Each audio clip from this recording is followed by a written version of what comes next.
Hello and welcome to another Fantasy Premier League video. My name is Steve and today we're taking a look at the three Arsenal players that we're looking to jump on for the upcoming amazing fixture schedule that Arsenal have. But first, to timestamp this, I am recording on Wednesday the 18th, so it's still in the middle of the double game week. The Manchester United vs Crystal Palace game is still to be played. That is tomorrow morning, New Zealand time.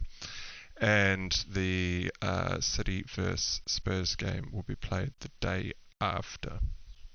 Now also, in my videos, I typically go through my team and how it's scored for the week at the end of the video, and usually go through my planning at the start.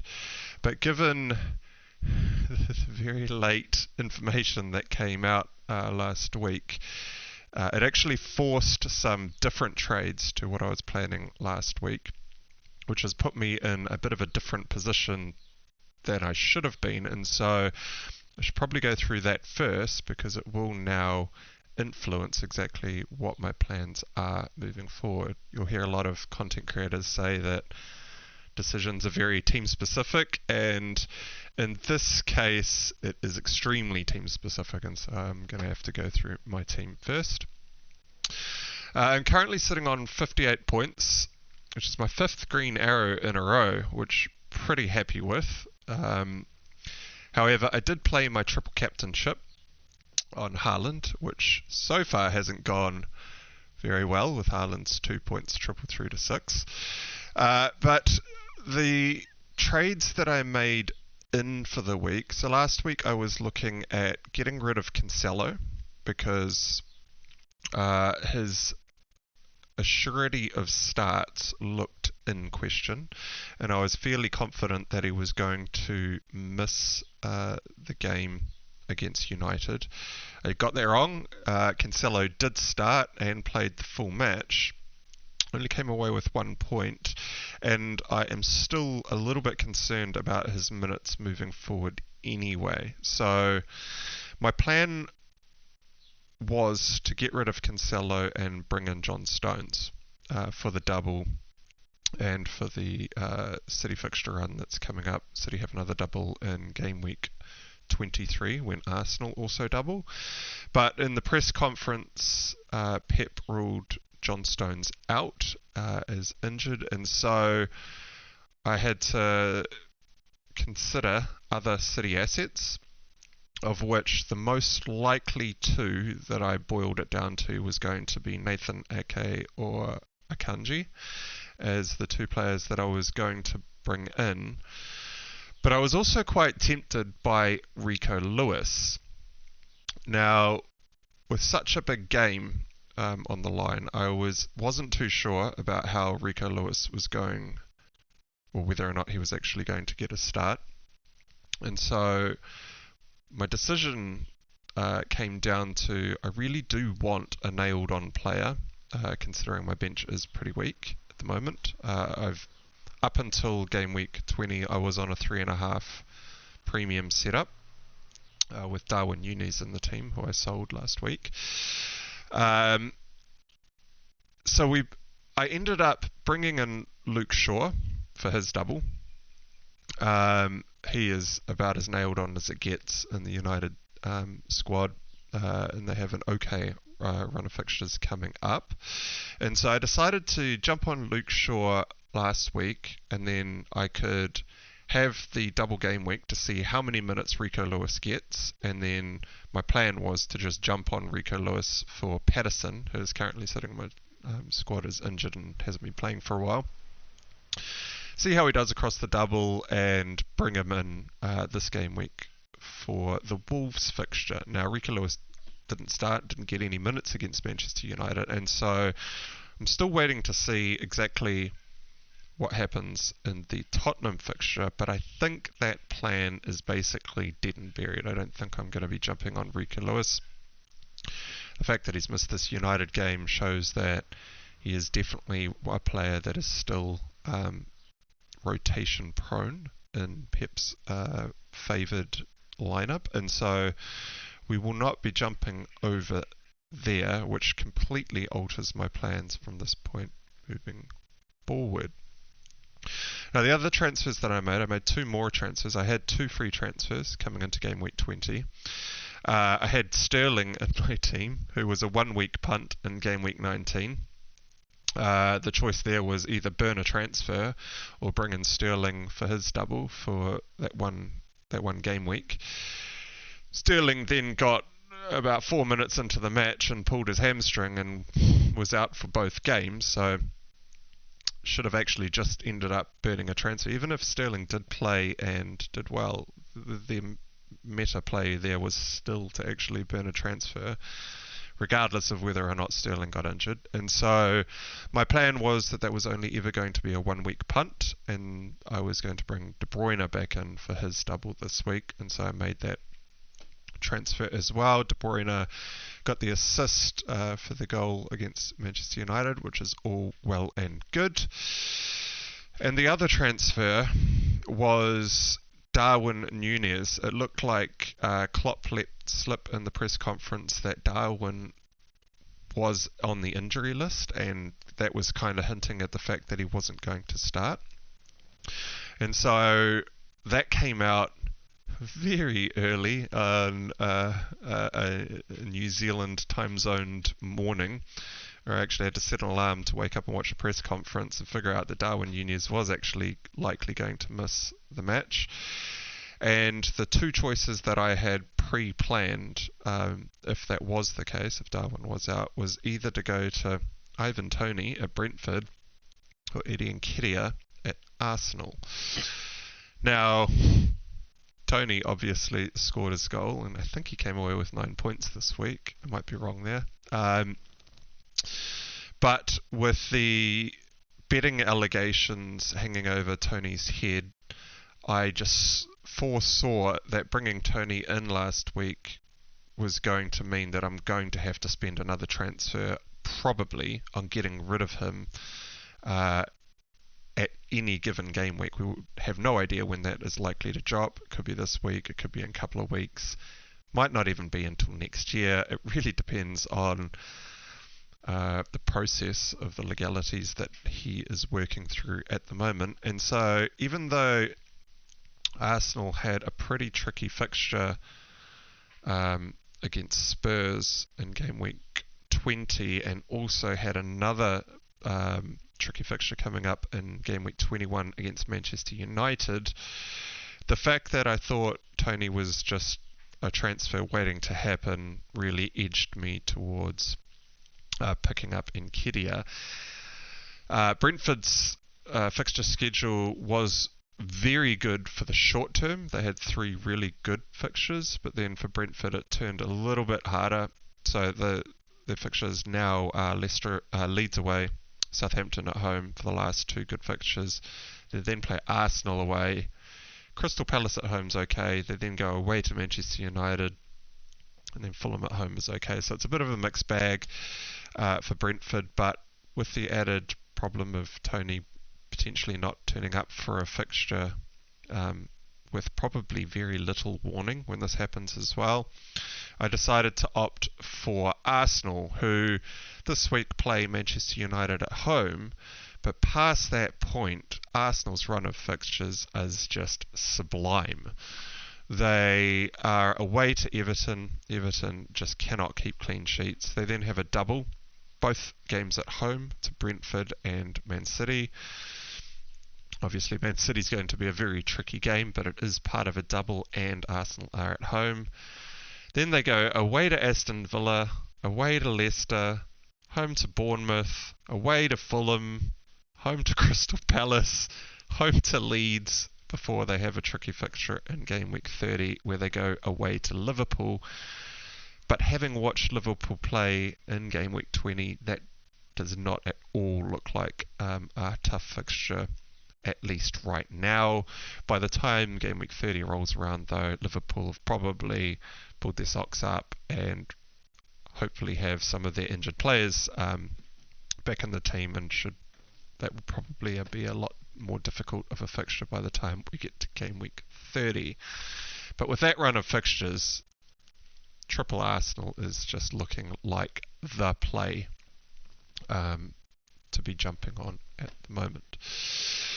So with my downgrade of Cancelo to Luke Shaw, my upgrade of Sterling to De Bruyne, of which I already had the funds, I had a 0.2 million more than I needed to make that move because I had just jumped from De Bruyne down to Sterling for the 1 week play. So Sterling back up to De Bruyne, I already had the money in the bank.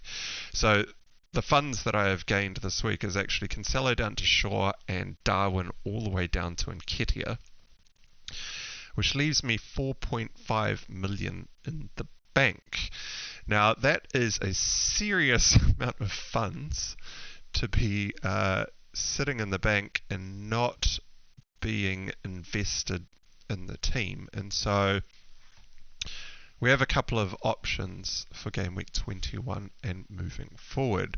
Just to read out the rest of the team, for those of you that aren't on the visuals, I have Kepa in net, who scored 10 points. I'm on the double Newcastle defence, so Trippier with his 9 points and Botman comes through with yet another clean sheet, picks up 6 points. Across the midfield, I have Almiron with 3 points, De Bruyne with 5 points in his extra game away at home to Tottenham. We have Rashford on 10. Wow, he is looking phenomenal in the United team. Scored the winner in the game, which earned him the 3 bonus points, taking him right the way through to 10 points. For any of you out there who were on the triple captainship and went against Haaland, you must be quite happy with that decision at this point in time. I chucked the vice captaincy on Rashford to indicate I think he would be probably the second highest scorer in my squad, but I was always going to triple captain Haaland. I was also very keen on looking at how McAllister was going to play for Brighton. He had an amazing World Cup. It was his first full game back for the Brighton squad. It was against Liverpool, but having I had been keeping a pretty close eye on Liverpool, being invested in Darwin Núñez. I was actually really excited to be playing McAllister. There was a lot of talk about him playing in the hole, in number 10, right up advanced in the Brighton attack, and a very attacking Brighton side.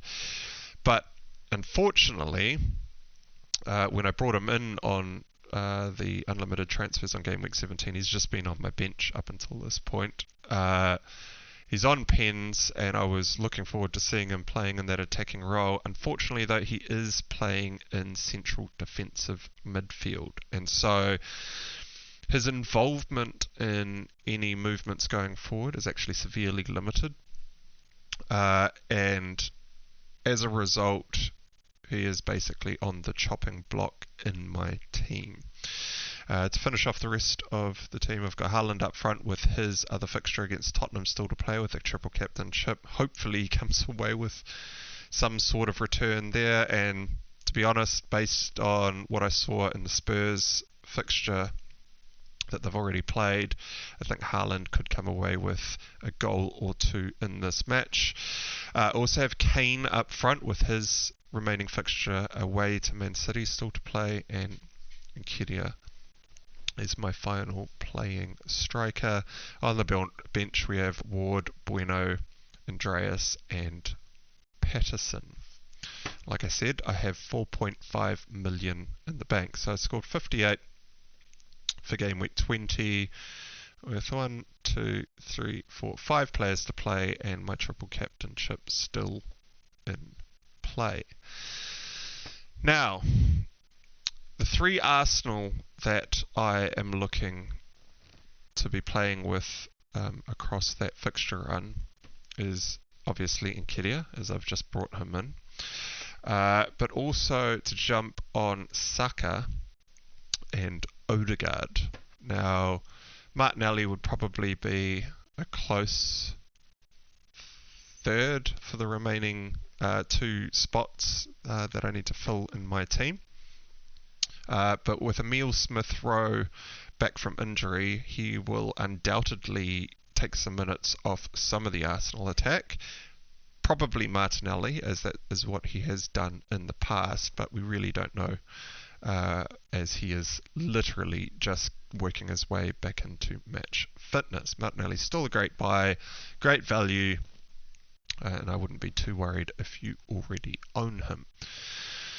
So I'm just going to jump across to a transfer planner and show you basically the list of options that I have for this game week. Now, it's actually quite a tricky game week, all things considered.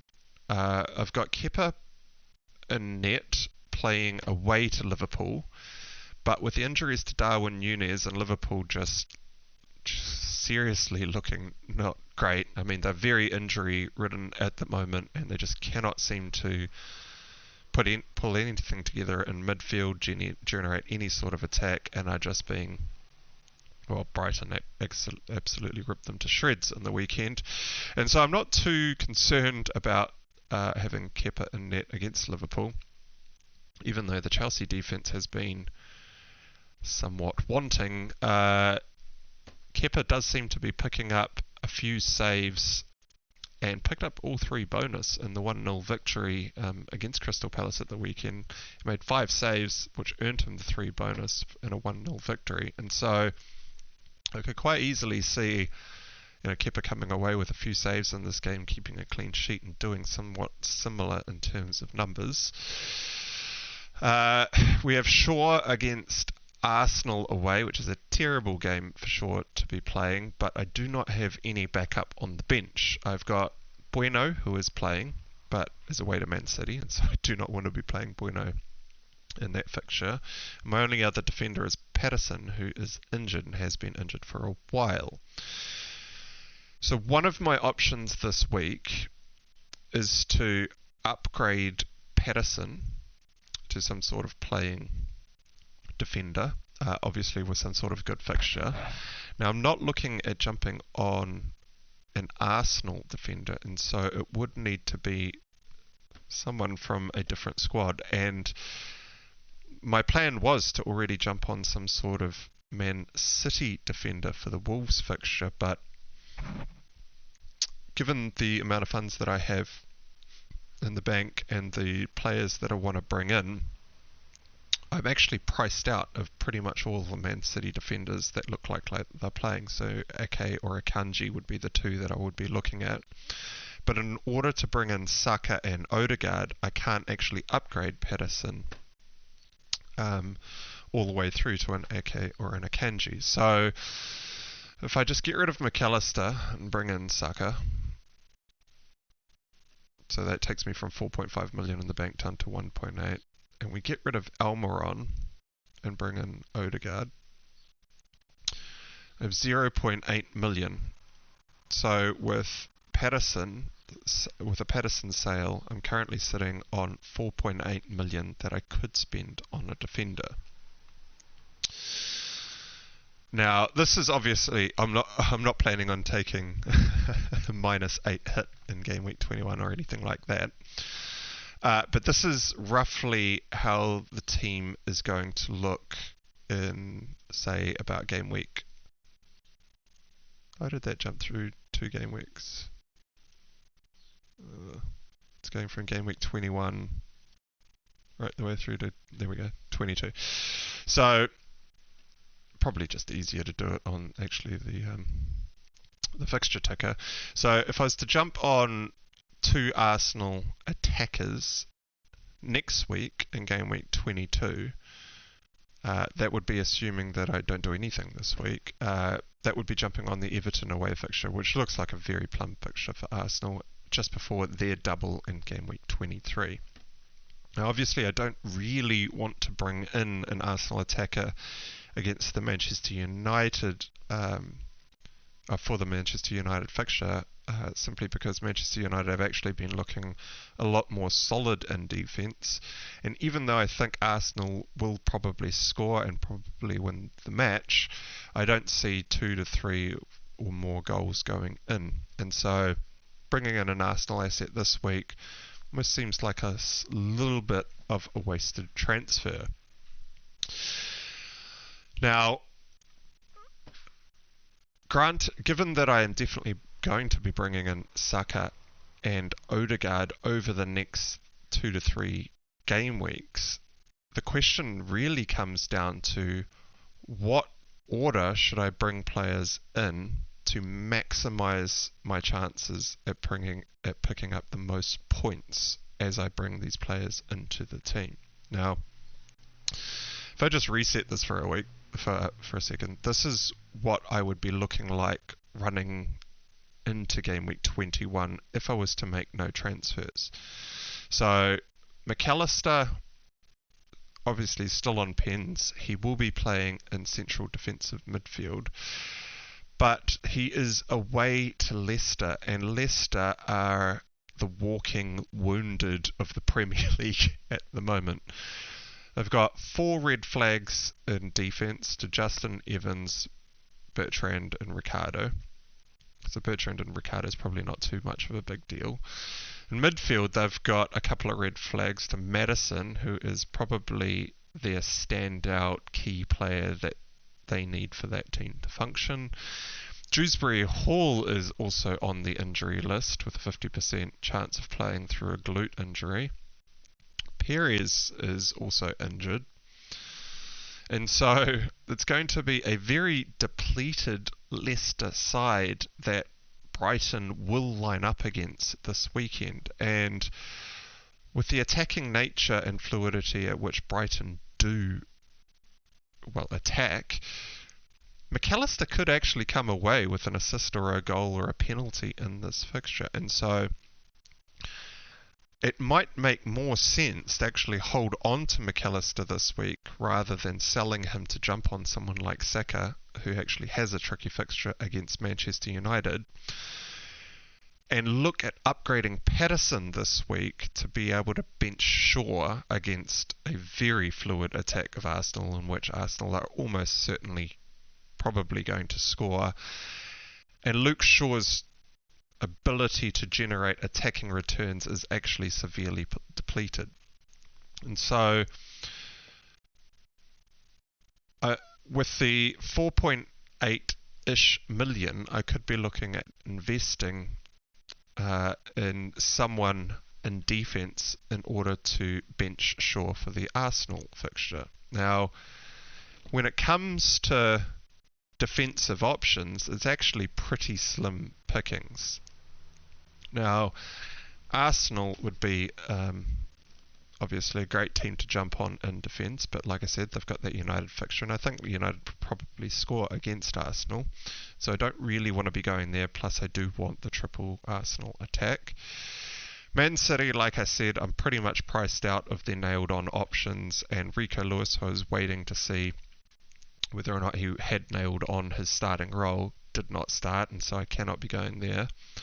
Brighton are next on the list in terms of fixtures, and their fixture run is actually pretty good from a defensive standpoint, and probably top of the teams that I would be selecting from. I want absolutely nothing to do with the Leeds, Southampton, Nottingham Forest, Fulham, or Brentford defences, or Liverpool for that attack, or West Ham, and as we go down the list, I don't really want to jump on any of these defensive teams. I mean, to be completely honest, I'd be more inclined to go triple Newcastle defence, and they have, according to this fixture ticker, the worst set of fixtures out of all teams in the league. It is very hard to find a clean sheet at the moment.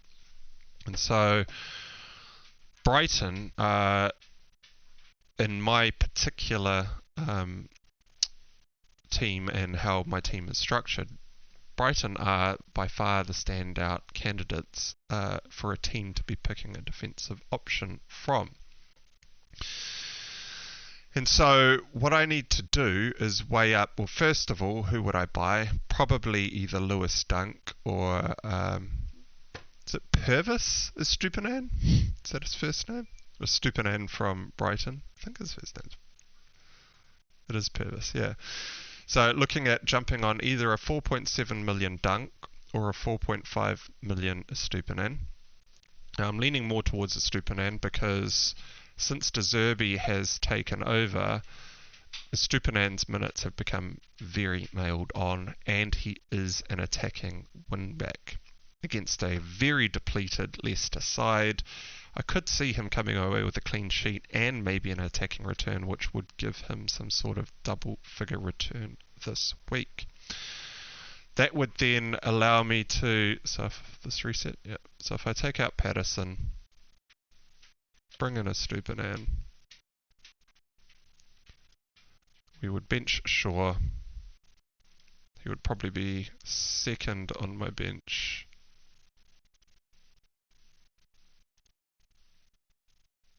Would put Bueno last because he's against Man City. Shaw is second bench against Arsenal, and Andreas first bench against Tottenham. We would have to play McAllister. He may be able to sneak a pen, even though he's playing from central defensive midfield position. I'm more than happy to play Almiron away to Crystal Palace. And the team would look something like this. This would leave me 4 million burning a hole in my pockets, sitting in the bank. But I think the Estupinan in would probably be, at least for this week, best shot at a high overall team target. However, if I don't do that and we risk playing Shaw, in game week 22, I would then have 2 free transfers. Now, this would be the ideal situation to bring in both Saka and Odegaard for McAllister and Almiron for their fixture away to Everton. And so this is where it kind of boils down to, do I think Estupinan this week against a severely depleted Leicester side, plus one of either Saka or Odegaard next week coming in for McAllister from a 1 free transfer, will that generate more points than doing nothing this week, playing Shaw against Arsenal, but then having double Arsenal or 2 more Arsenal attackers to make it a triple Arsenal attack for their fixture away to Everton and the start of their amazing fixture run?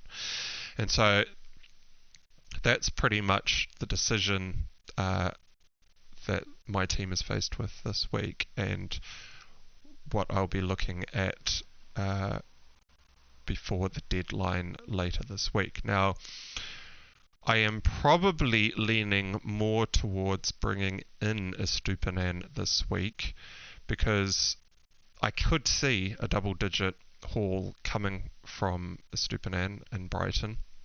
It also allows me to shore up the bench a little bit more. But Arsenal could absolutely rip Everton to pieces next week, and if I do happen to bring in potentially the wrong Arsenal attacker next week, see, I think Arsenal are probably going to beat Everton 3 or 4-0 next week, even though it is an away game. And so having triple Arsenal attack, if you leave one out, you could leave out the guy that actually bangs in all the points. Anyway, those are the 2 decisions that I really have in front of me for my team this week, leading into game week 21. Now, the things that I should probably note is Brighton play Newcastle in game week 25, of which we could see a blank in that game week if I think Newcastle make it through one of their cup matches. And so bringing in a Brighton asset in defence when I'm already also tripled up on Newcastle, I could run into game week 25 with having Botman, Trippier, Estupinan, McAllister should be gone by that point. So 3 players that could all blank in game week 25. And so I also have to weigh up that as a consideration. as well as whatever comes out of injury news from the press conferences coming up later in this week. And so that's about it for me for this game week. If you have any thoughts, or if you think I'm missing any teams in terms of upgrades for Patterson and defense, I just don't see any clean sheets out there. I don't like it's very, very hard to find any sort of team that is consistently performing and that I'd like to jump on that isn't, Man City, United, or Newcastle at the moment. And at the moment, I'm kind of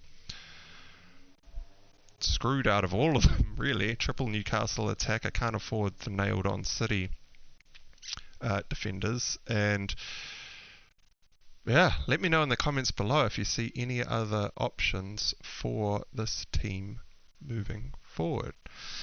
Now, if you have made it this far through the video, please do consider giving it a like, and if you are new around here, hit the big red subscribe button and the bell icon to be notified about more FPL content coming your way.